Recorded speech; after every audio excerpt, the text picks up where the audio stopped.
या महत्त्वपूर्ण पत्रकार परिषदेला सुरुवात होणार आहे।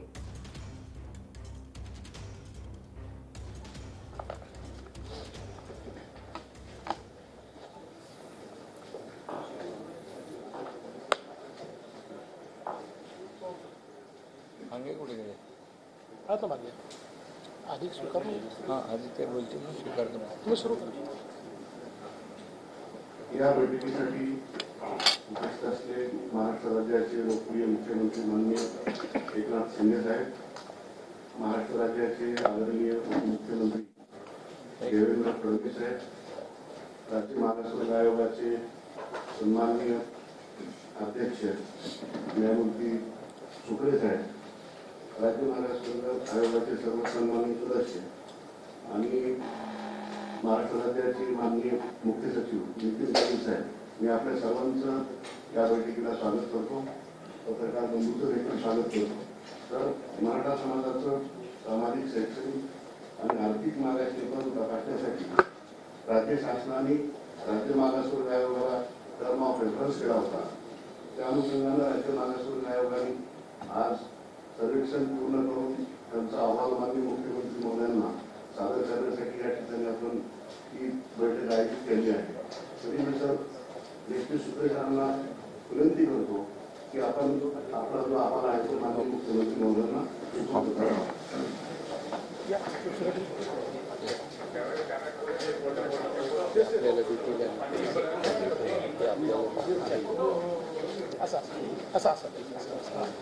सिंगल बोल काढून घे हे कोणता आवाज पाहिजे आता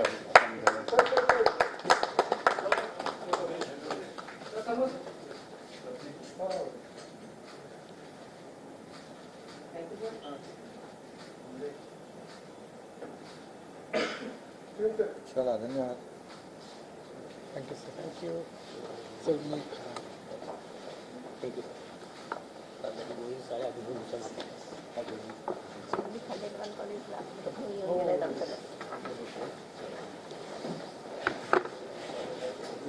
सीएम सरांना विनंती की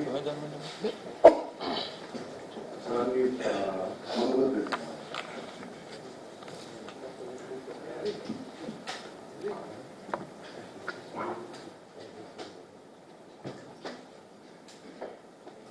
सुकरे साहेबांनी काय बोलायचं नाही ना?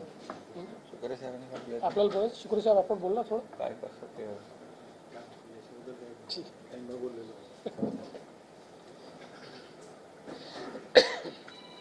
आजच्या अतिशय महत्त्वपूर्ण बैठकीला उपस्थित राज्याचे लोकप्रिय उपमुख्यमंत्री देवेंद्र फडणवीसजी, आपले मागासवर्ग आयोगाचे अध्यक्ष जस्टिस सुकरे साहेब आणि सर्व, मी नावं घेत नाही, आयोगाचे सर्व सदस्य आणि मुख्य सचिव, अतिरिक्त मुख्य सचिव आणि भांगे, सर्वप्रथम मी सगळ्यांना आपल्याला मनापासून धन्यवाद देतो। आपल्या सगळ्यांचे आभारही मानतो। याचं कारण एवढ्या जलद गतीने एवढा मोठा सर्वे आपण पूर्ण केला। मराठा समाजाचं शैक्षणिक आणि सामाजिक आर्थिक मागासलेपण तपासण्यासाठी राज्य शासनाने राज्य मागास वर्गाला टर्म्स ऑफ रेफरन्स दिला होता आणि त्याप्रमाणे राज्य मागास वर्ग आयोगाने अतिशय वारफुटिंगवर, मी म्हणेन डे नाईट काम केलं आणि जवळपास यामध्ये 3.5 ते 4 लाख लोक डे नाईट काम करत होते आणि आपल्याला यामध्ये अनेक लोकांनी मदत केली। जे यापूर्वी देखील देवेंद्र फडणवीसजी मुख्यमंत्री असताना जे मराठा समाजाला आरक्षण दिलं होतं आणि ते सुप्रीम कोर्टात टिकलं होतं, हायकोर्टामध्ये आणि दुर्दैवाने सुप्रीम कोर्टामध्ये ते रद्द झालं. पण हायकोर्टामध्ये जे आणि मराठा समाजाला आरक्षण देण्यासंदर्भात ज्यांनी त्यावेळेस सहकार्य केलं होतं, या सगळ्यांची मदत आपल्याला या कामामध्ये मिळाली. आणि त्यामध्ये मागासवर्ग आयोग, सुक्रे साहेबांनी आणि त्यांच्या टीमने ज्या गोष्टींची, ज्या यंत्रणांची आवश्यकता होती, त्या सर्व यंत्रणा यामध्ये कामी आणल्या, त्यांचं सहकार्य घेतलं आणि आज हा अतिशय महत्त्वाचा असा त्यांनी सुपूर्द केलेला आहे. सदर अहवाल मंत्रिमंडळाच्या बैठकीमध्ये ठेवला जाईल आणि त्यामध्ये सादर करून शासन निर्णय घेईल आणि त्यासाठी विशेष अधिवेशन 20 फेब्रुवारीला आपण जाहीर केलेला आहे. त्या अधिवेशनामध्ये या बाबतीमध्ये चर्चा होईल. या कामामध्ये जिल्हाधिकारी, विभागीय आयुक्त, मनपा आयुक्त आणि त्यांची सगळी टीम ही काम करत होती आणि जवळपास 2.25 कोटींपेक्षा जास्त कुटुंबांचं सर्वेक्षण यामध्ये करण्यात आलं. त्यामुळे मी पुन्हा एकदा सांगतो की आदरणीय सुक्रे साहेब आणि त्यांच्या टीमचं मनापासून मी अभिनंदन करतो. ज्या पद्धतीने काम झालेलं आहे त्यामुळे आम्हाला शासनाला विश्वास आहे की मराठा समाजाला शैक्षणिक आणि सामाजिक मागासलेपणावर टिकणारं, कायद्याच्या चौकटीत बसणारं आरक्षण ओबीसीला कोणताही धक्का न लावता, इतर समाजावर कुठलाही अन्याय न करता या ठिकाणी मराठा समाजाला देय असलेलं टिकणारं आणि कायद्याच्या चौकटीत बसणारं आरक्षण देता येईल, मिळेल असा विश्वास आम्हाला वाटतोय. त्यामुळे मी पुन्हा एकदा आपल्या सगळ्या मनापासून आज जास्त बोलणं या ठिकाणी उचित नाही. आपण आम्हाला अहवाल दिलेला आहे, सुपूर्द केला आहे, त्यासाठी खूप आपण सगळ्यांनी मेहनत परिश्रम घेतलेले आहेत आणि त्यामुळे मी पुन्हा एकदा शासनाच्या वतीने मनापासून आपल्याला धन्यवाद देतो.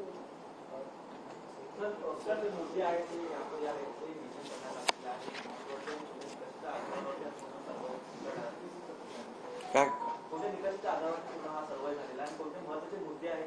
ते आता आयोग अहवाल आमच्याकडे आलाय, अहवाल आता आम्ही मंत्रिमंडळाच्या बैठकीत ठेवू. त्यानंतर याच्यामध्ये सगळ्या गोष्टी स्पष्ट होतील. मराठा समाजाला आरक्षण मिळाल्यानंतर जे आता ओबीसी मध्ये काही मराठा समाजाची लोक म्हणजे कुटुंब आहेत ते ओबीसी मध्ये गेलेले आहेत. आता हे जे मराठा समाजाचं स्पेशल आरक्षण असेल ते त्यांना लागू होईल का? नाही, याच्यामध्ये मराठा समाजाला आरक्षण आपण देताना जे तुम्ही म्हणाला ते कुणबी दाखल्यांचा विषय, ज्याच्या जुन्या नोंदी कुणबी आहेत 1967 पूर्वीच्या, त्या जुन्या नोंदीचा कायदा आहे पूर्वीचा, आपण काय नवीन केलेला नाही. आणि त्याप्रमाणे जुन्या नोंदी ज्या आहेत त्याचा वेगळा नियम आहे, कायदा आहे. आता हे मराठा आरक्षण जे आहे हे आरक्षण पूर्णपणे ज्यांना कुठल्याही नोंदी नाहीत आणि जे आपण पूर्वी मराठा समाजाला आरक्षण दिलं होतं त्याप्रमाणे हे आरक्षण देण्याचा निर्णय सरकारने घेतलेला आहे. सर, मागच्या काळात सुप्रीम कोर्टाने काही त्रुटी ज्या आहेत त्या दाखवल्या होत्या, त्या त्रुटी आता या अहवालात दूर झालेल्या आहेत का? आता ते अहवालामध्येच ते आता आयोगाने काम केलं ना, म्हणून तर मी त्यांना धन्यवाद दिलेत की ते सगळंच त्यांच्या समोर होतं. तर त्याच्यावर मी आज बोलणं उचित नाही. सीएम साहेब पहिले कॅबिनेट समोर मांडतील, पहिला अधिकार कॅबिनेटचा आहे, कॅबिनेट त्याच्यावर सविस्तर चर्चा करेल, मग त्यातले जे मुद्दे आहेत ते सीएम साहेब आपल्या पुढे नंतर देतील सगळे. सर, मनोज जरांगे पाटील उपोषणाला बसलेले आहेत. याच संपूर्णपणे मागणीला घेऊन आता या उपोषणासाठी तुम्ही काय सूचना द्याल त्यांना? कधीपर्यंत? नाही, खरं म्हणजे मी एवढंच सांगू इच्छितो की आता 20 तारखेला विशेष अधिवेशन आहे. त्याच्या अगोदर कॅबिनेटमध्ये चर्चा होईल. सरकार एकदम सकारात्मकपणे काम करते. सरकारची भूमिका स्पष्ट आहे आणि सरकारची भूमिका पहिल्या दिवसापासून अतिशय स्पष्ट आहे की मराठा समाजाला टिकणारं कायद्याच्या चौकटीत बसणारं आरक्षण मिळालं पाहिजे. ओबीसी समाजाला, इतर समाजाला धक्का न लागता ते मिळालं पाहिजे, ही भूमिका आहे.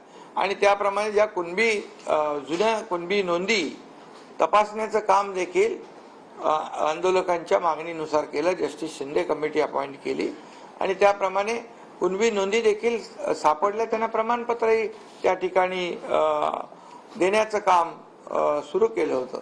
आणि त्यामुळे एक सकारात्मक सरकार असताना आंदोलनाची भूमिका घेणं मला वाटतं उचित नाही आणि त्यामुळे त्यांनी आंदोलन देखील मागं घेतलं पाहिजे. आज जेव्हा काही त्याच्यामध्ये अडथळे होते, काही बाबी अस्पष्ट होत्या अगोदरच्या GR मध्ये, त्या देखील आम्ही सुटसुटीत सुलभपणे दाखले कसे मिळतील ज्यांच्या कुणबी नोंदी जुन्या आहेत त्यांना. त्यामुळे सरकार पूर्णपणे सकारात्मक आहे आणि त्यामुळे आंदोलकांनी सरकार असल्यामुळे आंदोलन एकतर करायला नको होतं, दुर्दैवाने ते झालं. परंतु आता त्यांना आव्हान आहे की सरकार हे सगळ्या गोष्टी करतंय आणि त्यामुळे आंदोलन मागे घ्यावं अशा प्रकारची विनंती आहे. या अहवालानंतर तरी मराठा समाजाला कुणबीमधून आरक्षण देणं आणि ओबीसीमध्ये जरी आरक्षण देण्याचा मार्ग मोकळा झाला तरी ओबीसी समाज त्याबाबत नाराजीची भूमिका व्यक्त करतोय, त्यांना कसं सरकार हाताळणार?